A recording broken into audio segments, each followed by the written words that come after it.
ప్రియులారా, యేసుక్రీస్తు పరిశుద్ధమైన నామమున మీకందరికీ నా ప్రేమ వందనములు. ప్రభు యొక్క మహాకృప చేత క్షేమంగా ఉన్నారు. Jesus meets YouTube family, GPS Robinson ఫేస్బుక్లో ఉన్నటువంటి మన కుటుంబములు అందరూ ప్రభువునందు ధైర్యంగా ఉండండి, ప్రభువునందు సంతోషముగా ఉండండి. సరేనా? దేవుడు చెయ్యను ఉద్దేశించినది నిష్ఫలము కాదు. కనుక దేవుడు మీ మధ్యలో మీలో నివసించి మీకు దేవుడై ఉంటాడు. ఎందుకంటే మీరు ఆయన బిడ్డలు. అందులో ఏ విధమైనటువంటి మీరు వెనుకంజ వేయవద్దు. సరేనా?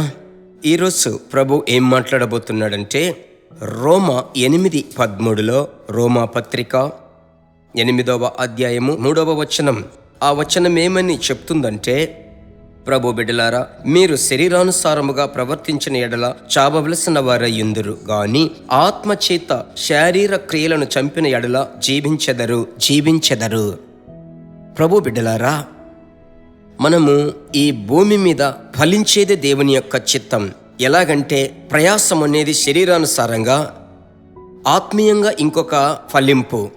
కొన్ని శరీరానుసారంగా కొంతమంది బాగుంటారు, కానీ స్పిరిట్లో ఆత్మీయ జీవితంలో యాక్టివేషనే ఉండదు కదా. సెల్ ఫోన్ రీఛార్జ్ చేస్తేనే యాక్టివేషన్లో ఉంటుంది కదా. అలాగే ఆత్మీయ జీవితం ఎప్పుడు రీఛార్జ్ అవుతూ ఉండేదే అభిషేకం.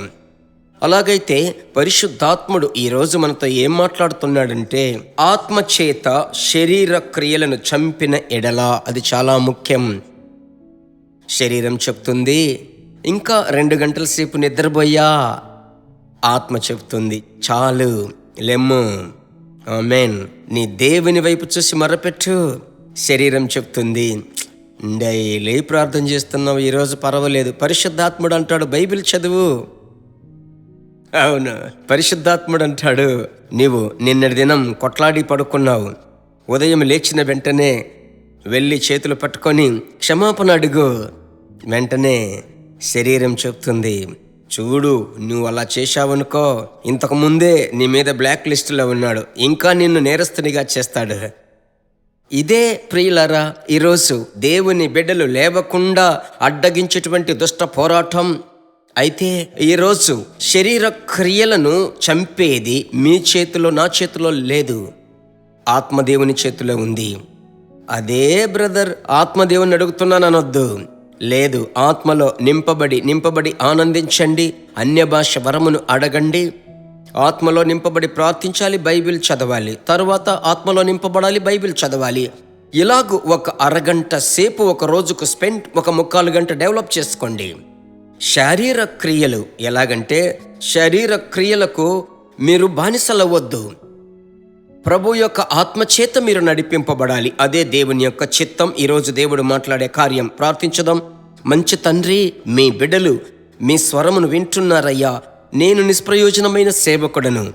మీ బిడ్డలను ధైర్యపరచండి అయ్యా. ప్రభువా, ఆత్మచేత శరీర క్రియలను చంపిన ఎడల, ఆమెన్, నాకిష్టం లేదు, అయినప్పటికీ ఇది నేను చేస్తున్నాను, ఇది మాట్లాడుతున్నాను, దీన్ని ఆలోచన చేస్తున్నాను. దేవా, మీ బిడ్డలు వేదన పడుతున్నారే, అందువల్ల మీ బిడ్డలలో అభిషేకపు శక్తిని పెంచండి, విస్తరింపచేయండి. ఆత్మచేత నింపబడి ప్రార్థించే వారినిగా మార్చి ఈ దినము జయము పొందుకుందరుగాక. ప్రభువా, భార్య, పిల్లల పిల్లలు, తల్లిదండ్రులు, వారి తోబుట్టువులు అందరినీ మీ రక్తపు కంచెకు అప్పగించి ప్రార్థిస్తున్నాను యేసు నామములో తండ్రి, ఆమెన్. ఎంత చక్కటి అందమైన పరిశుద్ధాత్ముడు మీకు అవసరత ఏమిటో మాట్లాడాడు. ఇంతకు మించి మీకేం కావాలి? ప్రభువునందు ఆనందించండి, ప్రభువు నడిపిస్తాడు. నా విమోచకుడు సజీవుడు, ఆమెన్. తరచూ చెప్తాను, ఈరోజు చెప్తున్నాను, షేర్ చేయమని. ఒకరికి ఒకరం పరిచర్య చేస్తాం, ఒకరితో ఒకరము కలిసి ప్రభు రాజ్యాన్ని కడదాం. హిందీ స్పీకింగ్ మనుషుల కొరకు ఎక్కువగా ప్రార్థించండి. ఉత్తరాది ప్రజలలో దేవుని యొక్క స్వరం వినబడాలి, దేవుని చిత్తం వారు చెయ్యాలి. మరలా కలుసుకుందాం.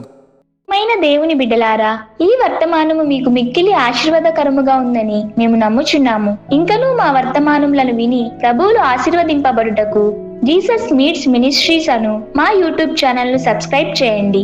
మరియు మా ప్రార్థన సహాయముకై మీరు సంప్రదించవలసిన మా ఫోన్ నెంబర్ 9841252836 మరియు 729955 463633. Email gpsrobinson@hotmail.com. ప్రభు మిమ్మును ఆశీర్వదించునుగాక.